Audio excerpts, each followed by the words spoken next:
جو سر کے سکین ہوتے ہیں یعنی دماغ کے جو سکین برین سکیننگ لی انہوں نے 900 جو مجرم تھے جنہوں نے کم سے کم جرم کیا تھا کہ انہوں نے ایک قتل کیا ہوا تھا، اور زیادہ سے زیادہ ایسے بھی تھے جنہوں نے 50 سے بھی زیادہ قتل کیے ہوئے تھے، اور اس کے علاوہ جو مختلف قسم کے متفرق جو واردات اس کے اندر وہ شامل تھے، ان کا جو ذہن ہے سمجھ لیں کہ وہ مجرمانہ تھا، تو انہوں نے 900 جو مجرم لوگ تھے ان کے جو برین جو سکیننگ ہے وہ حاصل کی۔ وہ ڈاکٹر صاحب بڑے حیران ہوئے کہ جس وقت انہوں نے 900 کے جو 900 مجرم تھے ان کی جو سکیننگ انہوں نے سٹڈی کی تو ان کی جو فائنڈنگز تھی وہ بڑی حیران کن تھی۔ ان کی فائنڈنگز یہ تھی کہ وہ جو 900 کے 900 جو مجرم ہیں ان کی جو ذہنی کھوپڑی ہے، جو دماغی کھوپڑی ہے، اس کے اندر جو دماغ تھا اس کی جو شکل و صورت، اس کے اندر جو ترتیب ایک ہوتی ہے، جو سٹرکچر ہوتا ہے، برین جو سٹرکچر تھا وہ سب کا ایک جیسا تھا، اس کے اندر کوئی خاص فرق نہیں تھا۔ وہ ڈاکٹر صاحب بہت حیران ہوئے۔ آخر ان کے ذہن میں ایک اور آئیڈیا آیا، ان کے ذہن میں یہ آئیڈیا آیا کہ کیوں نہ میں اپنا جو دماغ ہے، جو اپنا برین ہے، اس کا بھی سکین حاصل کروں۔ آخر کر کیا ہوا کہ انہوں نے اپنی جو سکیننگ ہے وہ بھی کروائی، اور اس کی جب رپورٹ انہوں نے سٹڈی کرنے لگے تو ان کے پاؤں تلے زمین نکل گئی۔ وہ یہ دیکھ کے حیران رہ گئے کہ ان کی جو برین سکیننگ ہے وہ بھی بالکل اسی طرح ہے جس طرح کہ وہ 900 جو مجرم لوگ تھے ان کی تھی۔ اب جو ڈاکٹر صاحب جو کہ سائیکارٹرسٹ تھے، ماہر نفسیات تھے، وہ بڑے حیران ہوئے کہ آخر کیا وجہ ہے کہ سکیننگ ہماری ایک جیسی ہے، جو مینٹل سٹرکچر ہے وہ ہمارے ایک جیسا ہے، لیکن اس کے باوجود میں ڈاکٹر اور وہ سارے کے سارے جو لوگ ہیں وہ مجرم، اور اس وقت وہ مختلف جیلوں میں سزا بھگت رہے ہیں۔ پھر ظاہر ہے انہوں نے کچھ ان کے انٹرویوز وغیرہ بھی کیے،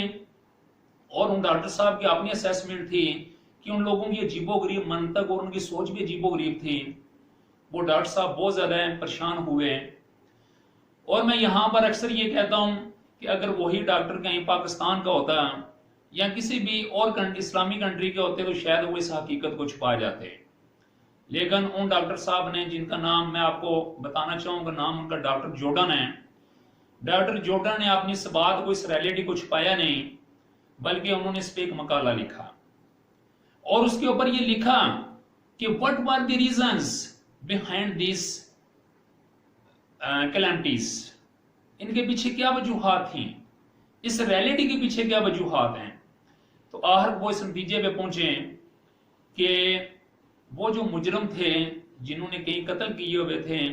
اور 900 یعنی کہ وہ جو مجرم ہیں ان کا اور اپنا جب تقابل کیا تو انہوں نے بڑی خوبصورت یہ بات لکھی، اور وہ جواب، ان کی جو بات ہے، ان کا جو جواب ہے وہ کیا تھا، صرف ایک سنگل ورڈ میں تھا، اور وہ سنگل ورڈ کیا تھا، انوائرمنٹ۔ وہ سنگل ورڈ کیا تھا، انوائرمنٹ، ماحول۔ پھر انہوں نے آگے اس کی جا کے بڑی تشریح کی، انہوں نے یہ بات بیان کی کہ بیسیکلی اگر انسان وراثت کے طور پہ یا اس کو جو انہیریڈیٹری کریکٹرز انسان کو ملتے ہیں، اگر اس کے اندر کوئی بڑے سے بڑا جرم بھی ہو، اس کے اندر اگر کوئی بھی کسی قسم کی بات ہو، اگر انسان کو انوائرمنٹ اچھا مل جائے تو انوائرمنٹ جو ہے یہ ہمیشہ اس ہیریڈیٹی کے اوپر غالب آ جاتا ہے، اور انہوں نے اس ہیریڈیٹی کو انٹرنل فورس کا نام دیا۔ اور آپ یہ جانتے ہوں گے کہ واٹ از ہیریڈیٹی، میں آپ کو یہ بتاتا چلوں، the physical and mental qualities of the parents go to the child, pass to the child is called heredity، یعنی کہ وہ تمام خصوصیات، جسمانی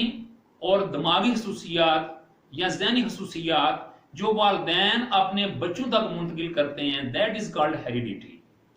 اور انوائرمنٹ کیا ہے یہ آپ کو پتا ہونا چاہیے یا پتا ہوگا۔ جو انوائرمنٹ ہے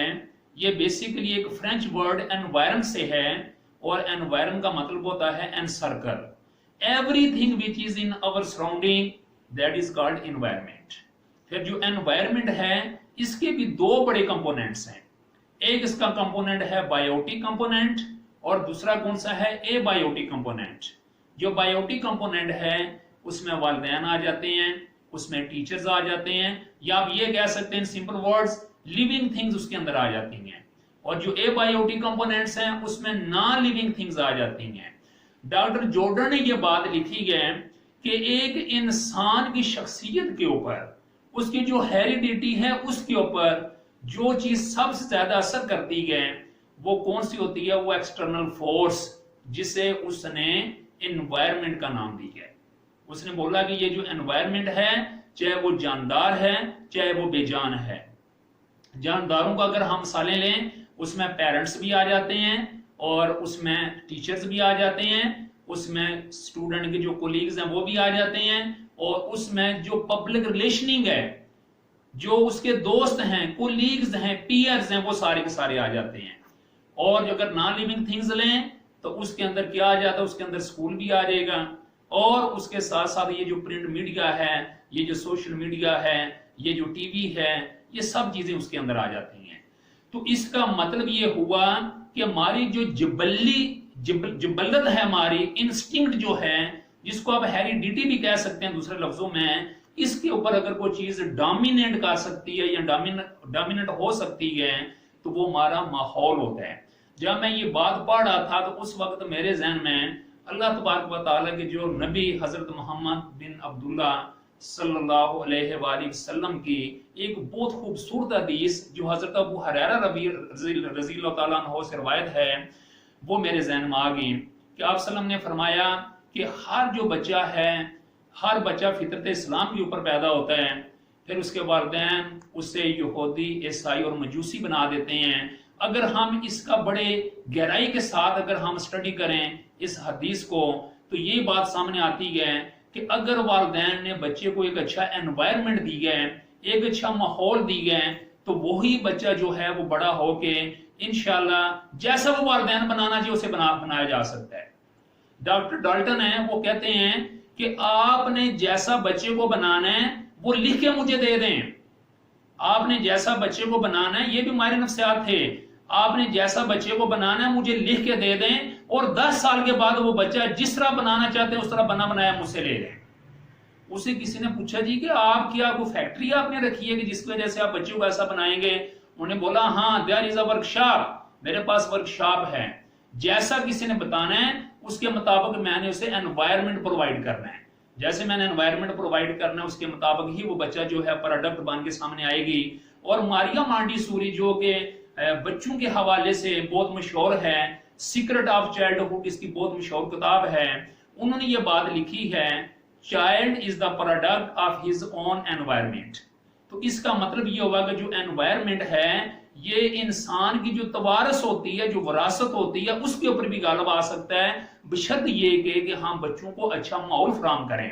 تو وہ جو ڈاکٹر جو سرچ کر رہے تھے، ڈاکٹر جورڈن، انہوں نے آخر کار یہی نتیجہ نکالا کہ میری جو ہیریڈیٹی تھی، یعنی کہ جو میری وراثت تھی، اس میں تو مجھے جرم ملا، لیکن میرے ماحول نے مجھے اس جرم سے محفوظ رکھا۔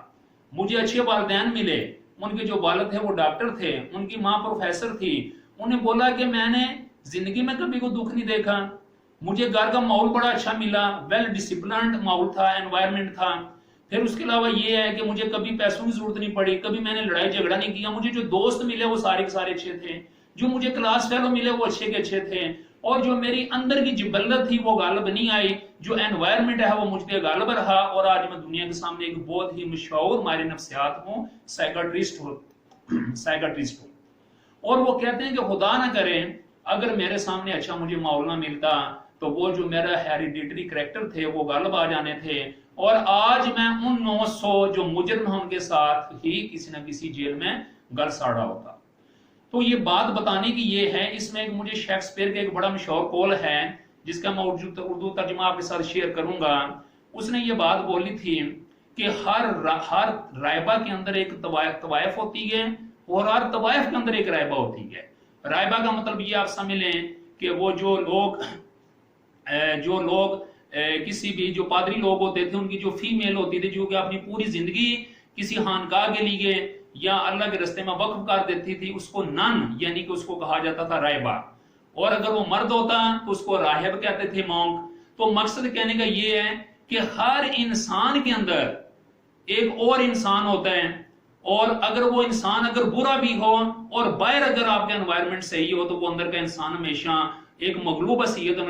میں رہتا ہے. لیکن اگر ہم ایسا ماحول پیدا کر دیتے ہیں کہ کوئی انسان ایک جرمی ذہن لے کے پیدا ہوتا ہے لیکن انوائرمنٹ اسے بہت اچھا مل جاتا ہے، تو اس کا جو جرم ہے وہ دبا رہے گا، اس کا جو انوائرمنٹ ہے اس کے اوپر غالب آ جائے گا. میری آپ لوگوں سے یہ گزارش ہے، آج کل چھٹیاں ہیں، آپ لوگ اپنے گھروں میں بند ہیں، اپنے بچوں کو بہت اچھا انوائرمنٹ یعنی کہ انہیں دیں، انہیں قرآن پاک کی طرف لائیں، انہیں آپ 5 وقت نماز کی طرف لگائیں،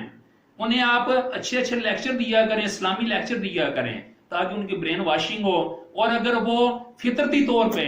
اگر وہ وراثت کے طور پہ ان کے اندر کچھ جینز ایسے ہیں جس کی وجہ سے وہ کچھ جرم کر سکتے ہیں، آپ اتنا اچھا انہیں ماحول فراہم کریں کہ آپ کے بچے ایک انتہائی اچھے اور بہترین شخصیت والے انسان بن سکیں. تھینک یو ویری مچ. یہ آج میرا امیزنگ فیکٹ کے حوالے سے یہ ایپیسوڈ نمبر 1 تھا. تو میری آپ سے یہ گزارش ہے کہ آپ میرے اس نایاب یعنی کہ پوائنٹ چینل کو